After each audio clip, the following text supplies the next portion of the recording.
Welcome to Dave TV for the 13th of November 2014. This is the new little camera I got. I've been shooting some of the Dave TVs with this. It's pretty nice.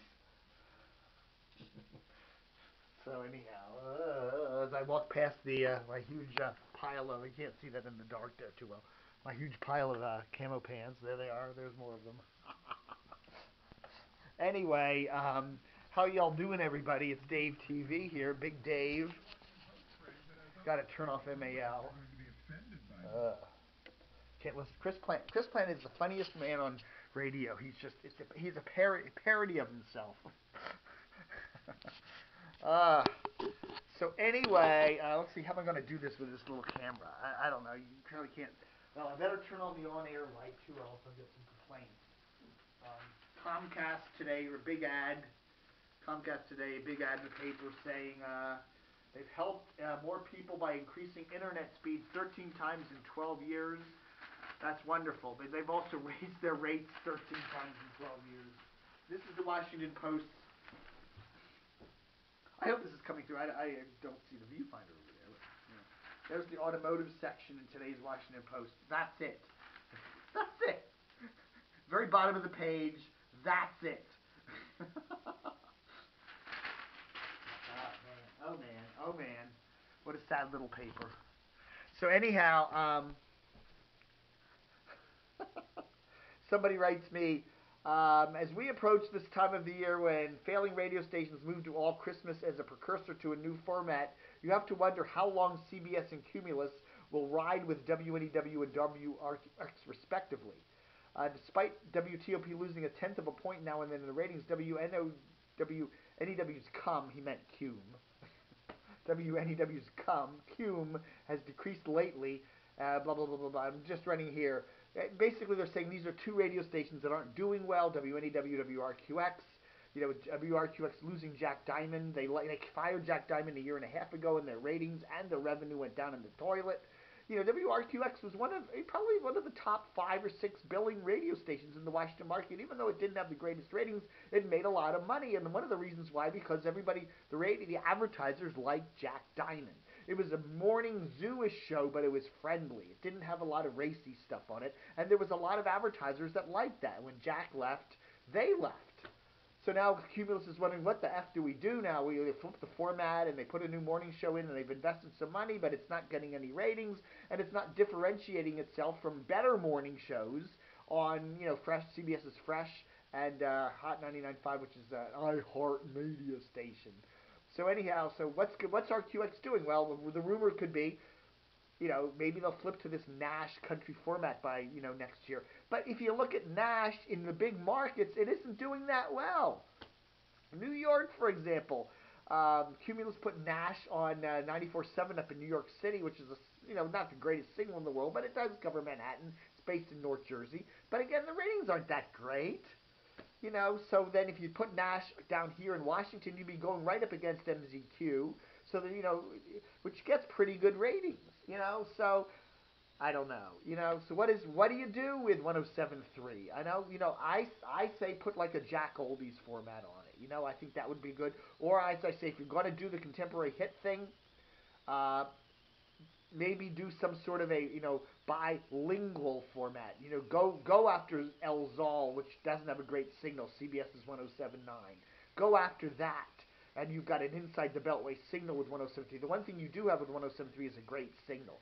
So you could go after El Zal and maybe go after Hot 95 to some degree, and mix it up with a good bilingual English-Spanish contemporary hits format. Do something that Fresh and Hot 95 aren't doing. Man.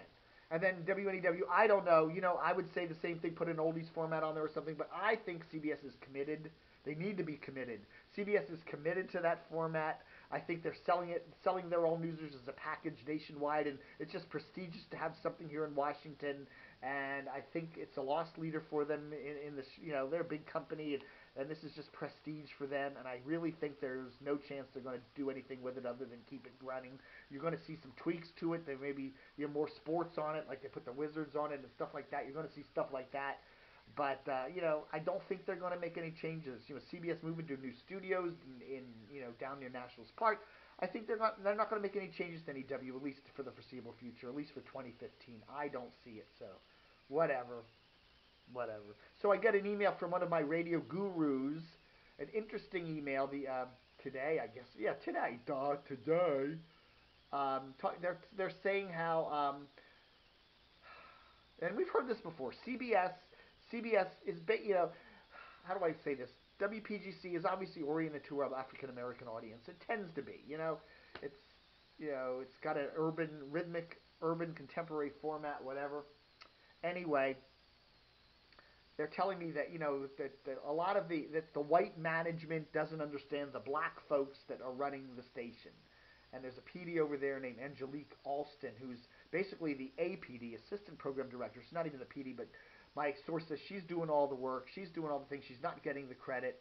Blah, blah, blah, blah, blah. And the good old white boy network of promoting their own, who have no clue to the DC market as it pertains to the target demo, is all the talk among the black industry professionals and a lot of the folks at the station. So there's some interesting little racial things going on there at PGC. We'll follow up with that, but got an interesting email in the mailbag today, so that's something we hear a lot of rumblings about that over there. Interesting things over also at Radio 1 down the street over there in Silver Spring. Radio 1, they're saying they're 8% decline in the revenue for the third quarter of 2014. I guess compared with last year. And the Washington market's down like 7%, and the Baltimore market's down like 4%. And KYS, they run KYS and WMMJ here in Washington. They're two big stations in praise. KYS's ratings seem to be down. They're really sometimes 15th, 16th, 17th place.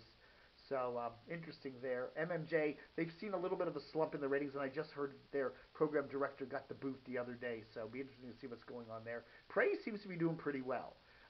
Their ratings are, actually sometimes the best performing station. It's the gospel station on 104.1. But again, what kind of advertising revenue are you getting on that? I don't know. But anyhow, so Radio 1 seems to be suffering in a lot of their markets. So we shall see. They're saying, this downturn of 8% and 10% in some of their markets, it's like, oh my God, is this going to what if this continues beyond this quarter? But who knows? I don't know. All right, folks, so that's the big news today here on DCR-TV, Dave TV, for the 13th, did I say 14th? The 13th of November 2014. Don't forget to help support the site. Send us a few bucks if you can, please. Oh, yeah, camo pants today. Got the longer pants on. Washington Post Capital Weather weenies. All they're doing is bitching about the cold weather. It's like 45 out there today. It's mid-November. It's 45. Oika voikia. As we are on the air. All right, folks. Thanks for watching Day 2. We're going to keep it under 9 minutes today. Hey, keep them short and sweet, right? All right, folks. Thanks for watching Book 'em, Dano.